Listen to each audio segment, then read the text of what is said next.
The sun was out, so Gianfranco can't have been rubbing his hands together to keep warm. Perhaps it was at the prospect of taking advantage of a Birmingham side who can't seem to pull away from the relegation scrap. The Hornets got to work quickly. Daniel Padil's cross eventually falling at the feet of Alman Abdi, denied by Jack Butland. Lee Clark, who axed Nikola Zigic from his squad for a poor display in training, was looking to others for inspiration.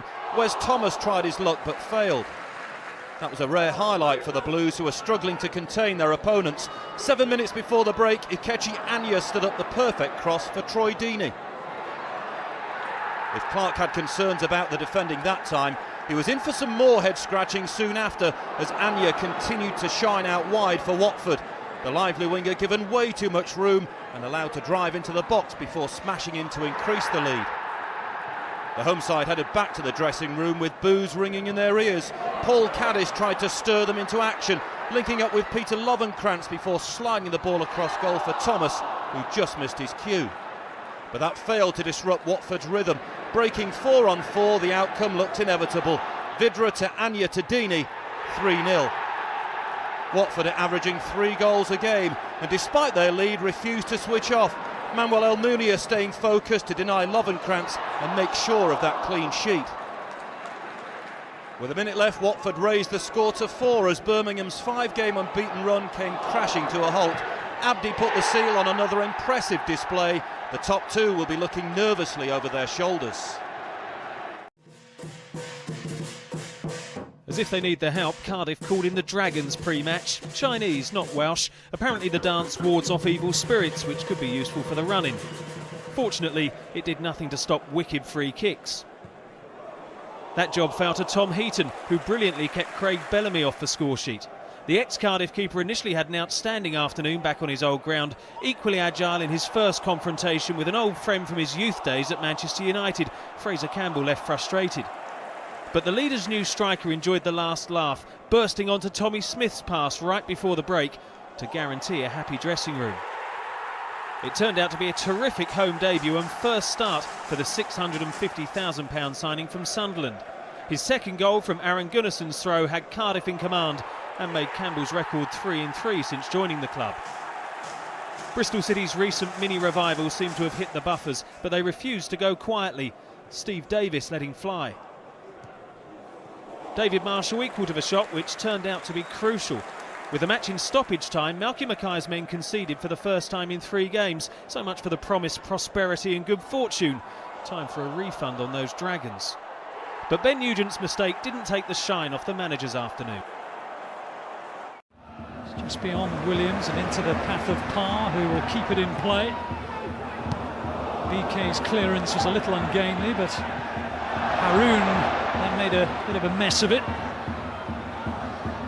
Zaha round the back, he had no right to, and Murray turns it in.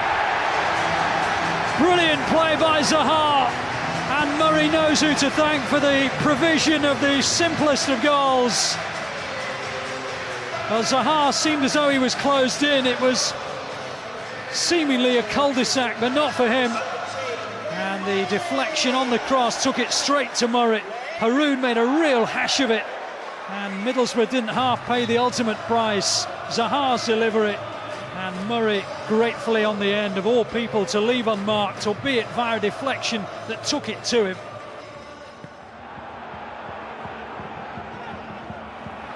Haroun back to his goalkeeper. Steele shoveling it out only as far as W hits it just beyond the post. Palace corner. Murray jumps and Ramage. And at last, Crystal Palace get themselves what had seemed an elusive second goal. Well, not too much emotion on the face of the gaffer. Steele with a clear. Middlesbrough still down to 10. Here's Williams. Dickachoy beaten to it by Friend. Murray! Oh, fabulous! Well, he may have missed a couple to make it a hat-trick in the first half, but if he can pull one out as good as that, maybe a hat-trick still on for Glenn Murray. Brilliant goal, celebrated with a punch in the air by the gaffer. Wonderful hit by Murray, beyond steel. 3 goals for Palace, 3 points for Palace, and still more than half an hour of torment for Middlesbrough. Dobby, tackle though by Friend, who's probably been Middlesbrough's best performer, and Miller into the path of Haroun. Can they pull one back? Yes, they can. 11 minutes to go, and maybe there is a way back into this for Middlesbrough. Zaha, great ball, Phillips. Oh yeah. I had a hunch he might get a goal today. Dean Saunders back at the club where he made a name for himself as a player. He made his return, still searching for that elusive first win with Wolves. In truth, this was far from a classic. Jamie O'Hara's strike the best they had to offer in a poor first half. Adam Legston's diving at full stretch to keep the scores level. Wolves' position down the bottom is becoming increasingly precarious, and Derby's young team was standing firm. Even when Bakary Sakho made a beeline for the box, Legston's got down sharply to add to their frustration. Not even the informed Jamie Ward could affect the scoreline. Carla Kime stopped him from scoring for a 5th successive league match. Wolves are now just a point clear of trouble, whilst Derby are 7 adrift of the top 6. Steve Bruce believes the recent loan signings from Egypt, engineered by Egyptian-born chairman Assam Allam, could well help Hull reach the top tier of the football pyramid. David Mailer was close to snatching some of the attention away from the North African contingent, though. Only Dale Stevens' diligence denying him early on.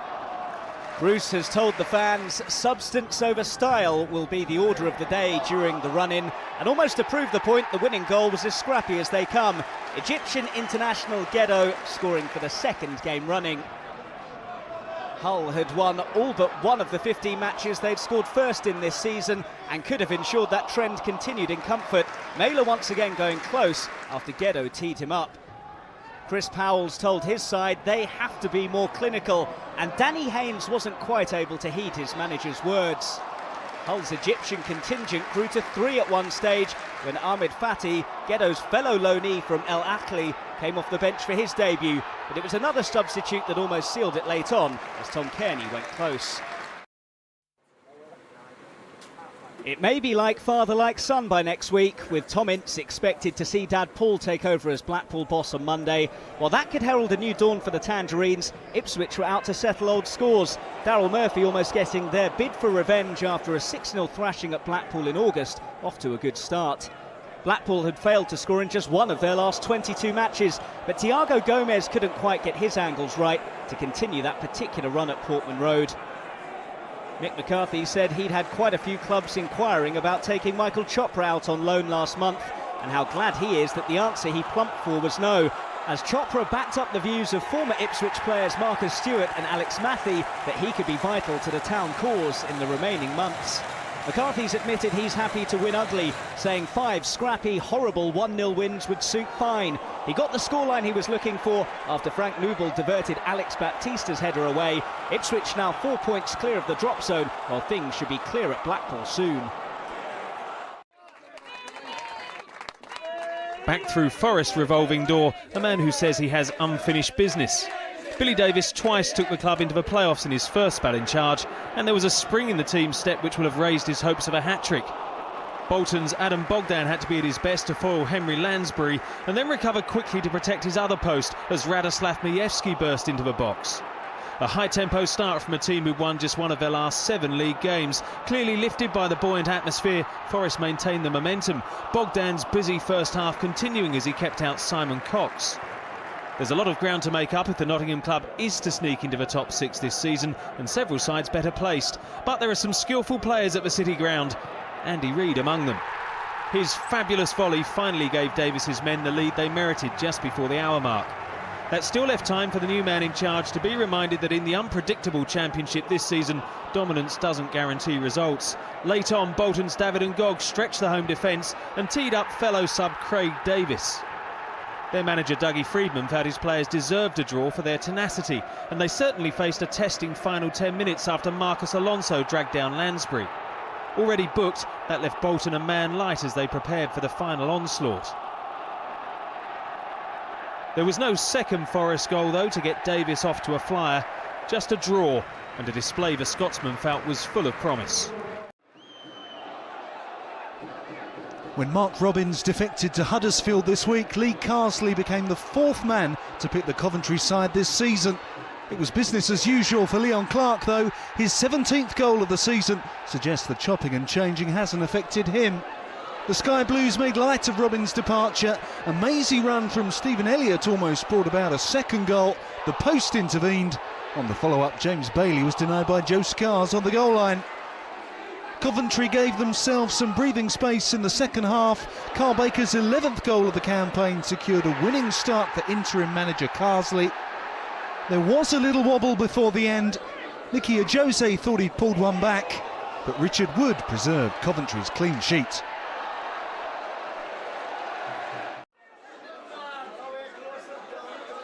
When Hartlepool lost at home to Bournemouth last month, they were 8 points adrift at the foot of the table. But after Neil Austin's handball was punished from the spot inside the first 8 minutes by Leyton Orient's Martin Rowlands, they stormed back to record the win that moved them off the bottom for the first time since late October. They owed plenty to their keeper Scott Flinders in the first half, who denied Sean Batt with a magnificent tip-over. But Paul Hartley's bullet header to equalise didn't arrive until 2 minutes from time. It looked like honours even, but with almost the last kick of the game, Hartlepool grabbed a dramatic winner.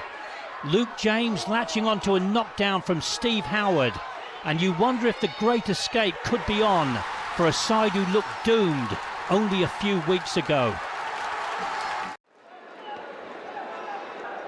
With new on and off the field problems every week, Portsmouth could do with a change of fortune. John Paul McGovern's free kick suggested that for once their luck may be in.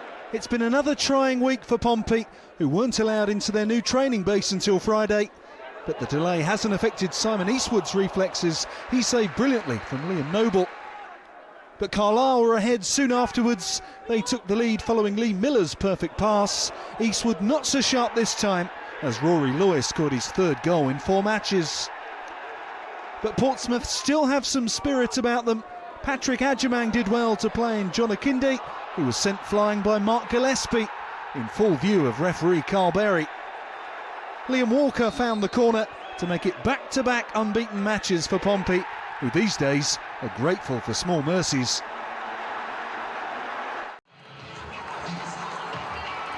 Without a home win in 11 and facing the league leaders, caretaker boss John Dreyer insisted there was no pressure on him or Preston here. That reverse psychology did the trick for the Lilywhites, who were ahead inside 19 minutes. Stuart Bevan got the goal. The striker was one of 7 changes that Dreyer made to the Preston side. Bailey Wright was another of those. He scored North End's second, as they inflicted upon Bournemouth only a second defeat in 22 league matches. After their recent wobble, Sheffield United are back in the groove, off to a flyer against Colchester after Josh Thompson put Barry Robson on the deck. The former Middlesbrough man was making his first start in United colours and determined to make the most of it. The Scot blasting home his penalty to give his side a 4th-minute lead. By the break, the Blades could have been 2 up. Michael Doyle's ferocious drive shaking the woodwork before Robson fired over the rebound. Having lost their 3 previous outings at home, they still needed that killer second. Kevin McDonald finally breaking Colchester's resistance deep into the second half. And Dave Kitson kept up his scoring streak by rounding things off right at the death. Young Diego Di Girolamo denied his first ever goal, but Kitson's simple tap-in secured their 3rd win in a week. Danny Wilson's team up to 2nd.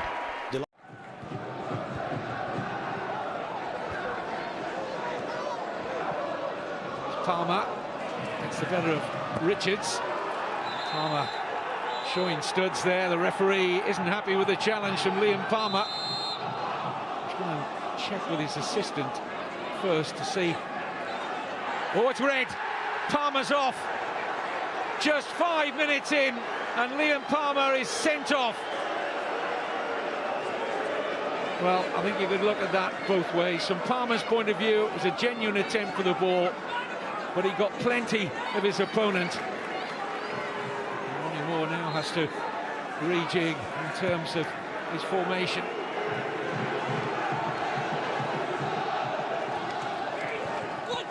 Richards to the goalkeepers. Oh, and it's poor handling, and it's a gift of a goal. Horrible goalkeeping from Fon Williams. Tranmere defence couldn't do anything about that.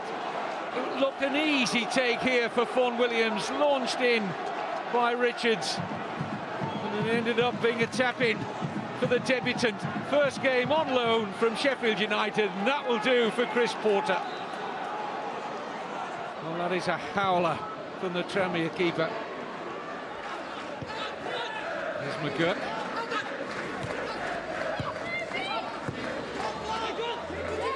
Holmes. Struck it well, but it was always bending wide of Chris Wheel's left-hand post. Danny Holmes hasn't scored so far this season.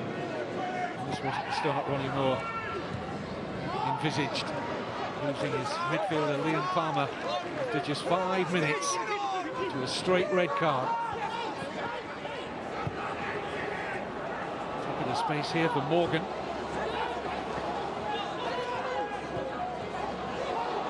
Chance here now opening up for McAllister. Good save. Well, that was heading into the bottom corner, I think, via the right foot of David McAllister. We'll see better from this angle. I think he has to save this, Fon Williams, otherwise it's 2-0. Definitely. It's a fine stop. Graham Turner, magnificent managerial careers. In his 3rd season of his 2nd spell, he was a former player manager with Shrewsbury.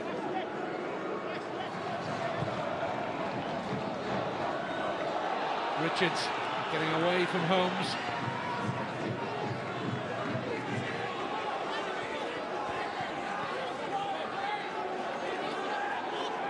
Morgan. McAllister, slight deflection. Fon Williams happy to see it. Straight down his throat in the end. A slight deflection this. Here's Andy Robinson, Tranmere captain. To force the issue here with the support of Bakayoko. Useful ball in. This is Stockton. Snatched at it. Not started too many games this season. Cole Stockton, he's been Tranmere's most used substitute, getting his opportunity from the beginning tonight owing to Akro's suspension. Draw for Ronnie Moore. We've taken them above Doncaster. Goal difference. They need all 3 to top Bournemouth, the current leaders. Here's a chance. Porter's missed his kick. Oh my goodness. The follow-up from McAllister is over the top, and 2 sitters missed here in a matter of 2 or 3 seconds. Just looking to see if they can get up a head of steam here and put some concerted pressure on the Shrewsbury defence. Power doing well here. It's his cross in, spilled by the goalkeeper Wheel. Shrewsbury first to the loose ball, crucially. That was an awkward one for the goalkeeper. Squeezed in here by Max Power.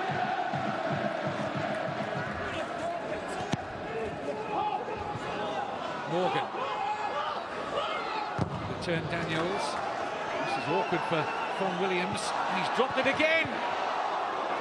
Goalkeeper is having one of those nights, isn't he? Not convincing at all. Shrewsbury defence, by and large, have had a pretty quiet time of it. Comes a header, and there's Fon Williams. He made a great save in the first half. He's made another tremendous stop here. In and out is the description for Fon Williams. That's an excellent reaction save, because he's going to his right, has to adjust. Keeps his side in this match. But there's Shrewsbury's second. They can't deal with it, and it's Cameron Gale with his first goal on loan from West Bromwich Albion. The 20-year-old right back doubles Shrewsbury's advantage, and that against 10 men, you feel, should be enough.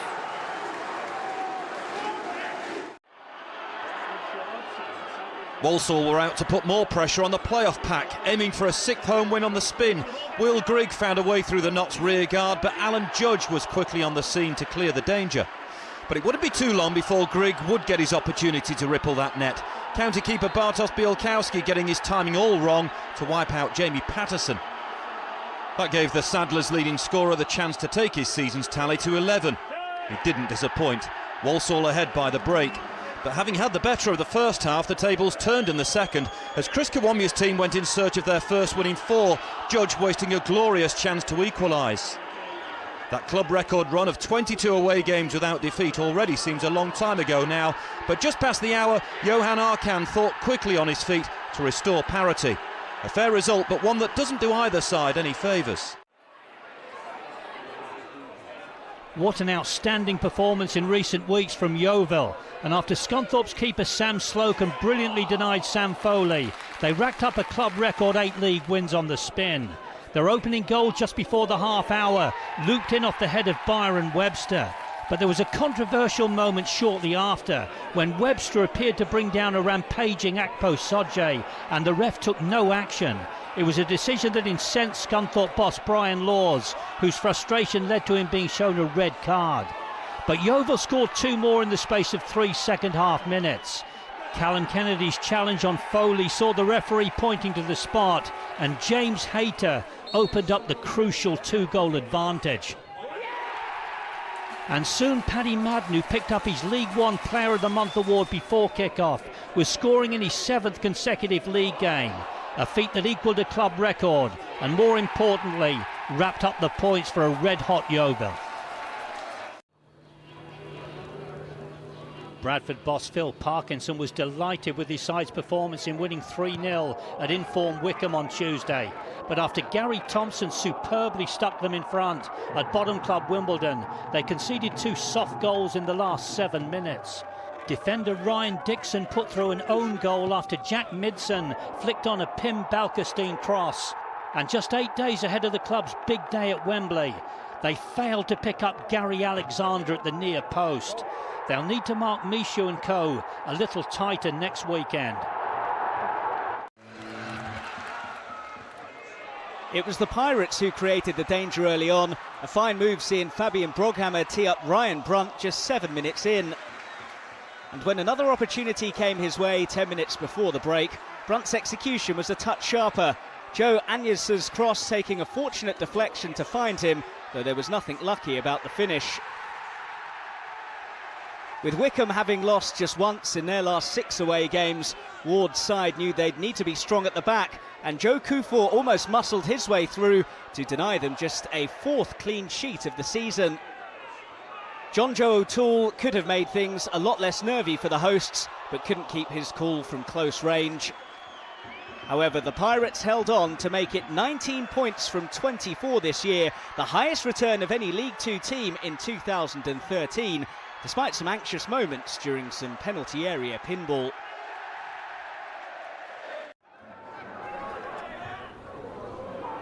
It's time to stand up and be counted, said Aldershot boss Dean Holsworth.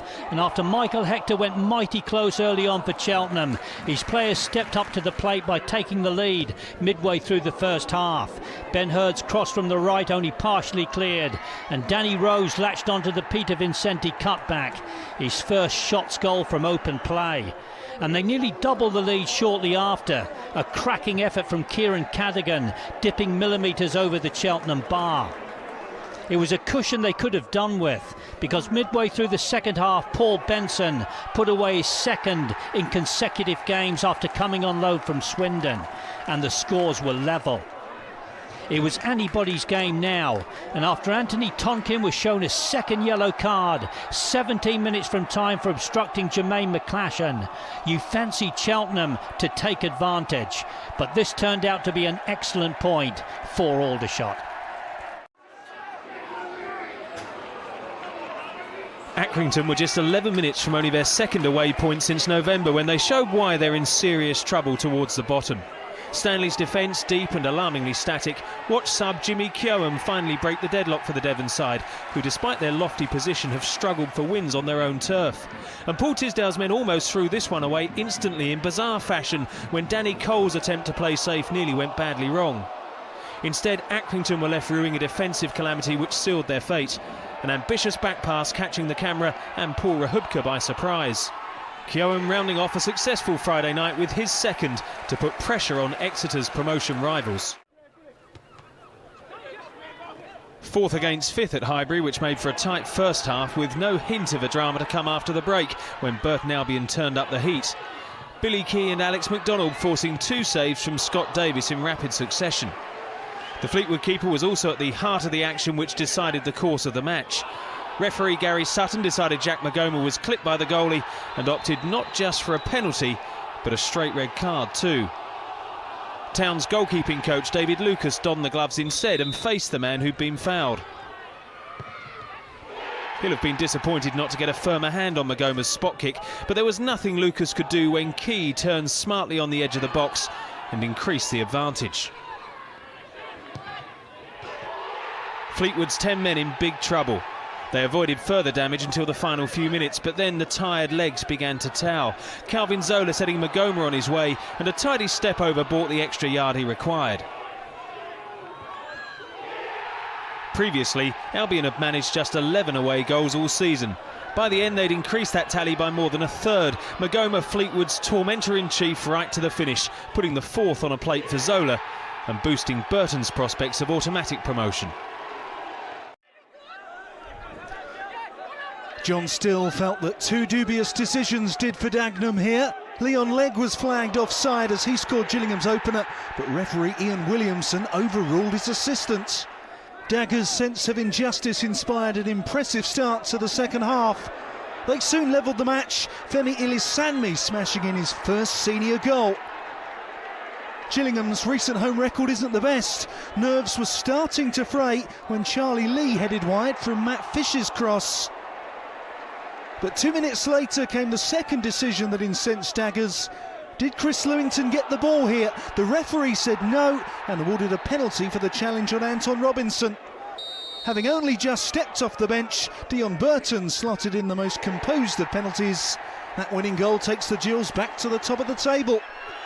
Dagenham's arguments about decisions might have been more muted had the Gills' margin of victory been more convincing. The leaders did come close to adding a third. This time Lewington got nowhere near ball or player. Miles Weston picked out Burton, but the post prevented a more one-sided scoreline. John Sheridan had made Plymouth hard to beat since taking charge in January. This time, though, James Constable's early goal for Oxford posed a problem for which they had no answer. Chris Wilder's men, who'd lost 4 of their last 5, had the chances to end that poor spell emphatically. Tom Craddock seizing on a sloppy back pass. Jake Cole rescued Argyle, but the team's lackadaisical performance left Sheridan perplexed and Plymouth now deeper in danger. Constable clipped the post and had to settle for that single goal, which saw the U's return to the comfort of mid-table. League leaders Port Vale hadn't conceded in their previous 3 games, but they're defending for the Luis Alessandra goal, which turned out to be the Morecambe winner. Won't have pleased their manager Mickey Adams. Even so, you would have expected the country's top scorers to find an equaliser, and if it wasn't for a terrific Gary McDonald clearance to shut out Darren Pearce, they would have levelled in the next attack. And for the last 18 minutes they had an extra man as well. Morecambe's wing-back Andrew Wright shown his second yellow for a body check on Ashley Vincent. He took his time to leave the field of play, but once he departed, the remaining 10 performed heroics for Morecambe, especially the keeper Barry Roach. A double save from Jennison Myrie Williams, and then Richard Duffy made certain of a 3rd straight win for Morecambe. Port Vale, with 64 league goals already, were having an off day, and they failed to find the net for the 2nd consecutive week after Daniel Jones fizzed a late shot just wide of the Morecambe upright. Keith Hill has his first win in his 2nd spell as Rochdale boss, though it could have been a different story had Shane Cansdale Sheriff slip been punished by Torquay's Mr. Reliable, but Rene Howe missed the chance to score for the 4th game in a row. Instead, Rhys Bennett was the match winner. Michael Pope did well to keep him out the first time, but couldn't stop the follow-up. Dale came into the game having blown winning positions more times than any other club in the division, so some breathing space courtesy of Andrew Tutt would have been welcome.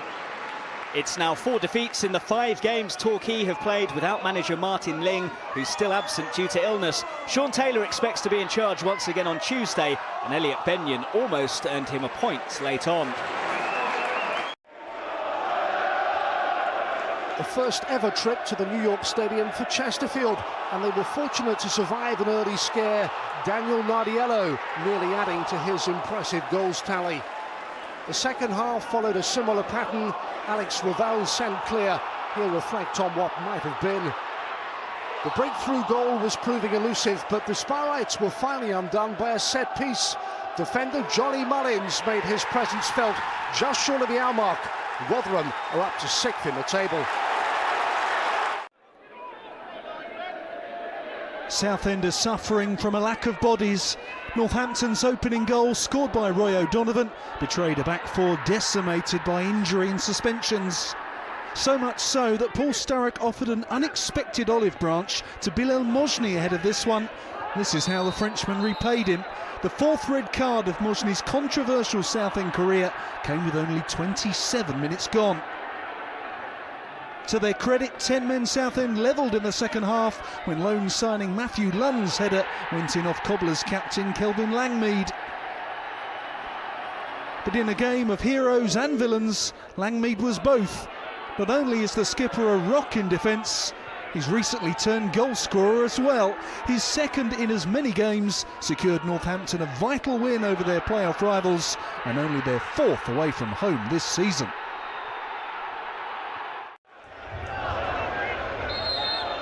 Only goal difference was separating Barnet from the relegation zone, and when David Stevens put through his own net, York had the initiative. John Oster's free kick caused confusion. Andy Yeadham was on hand to ensure the ball crossed the City goal line. Old Square and Booth and Crescent. Barnet haven't travelled well this season, but sensing the possibility of a rare away success, they committed players forward. John Nurse enjoyed one of their better opportunities. Edgar David's tactical switch worked a treat. He introduced Jake Hyde, who proved the match winner. The player in his second spell with the club, providing a decisive contribution. Michael Ingham in the home goal beaten. There was a late let-off for the visitors, but they held on and are 2 points clear of the drop zone. In a season of struggle, it's a step in the right direction.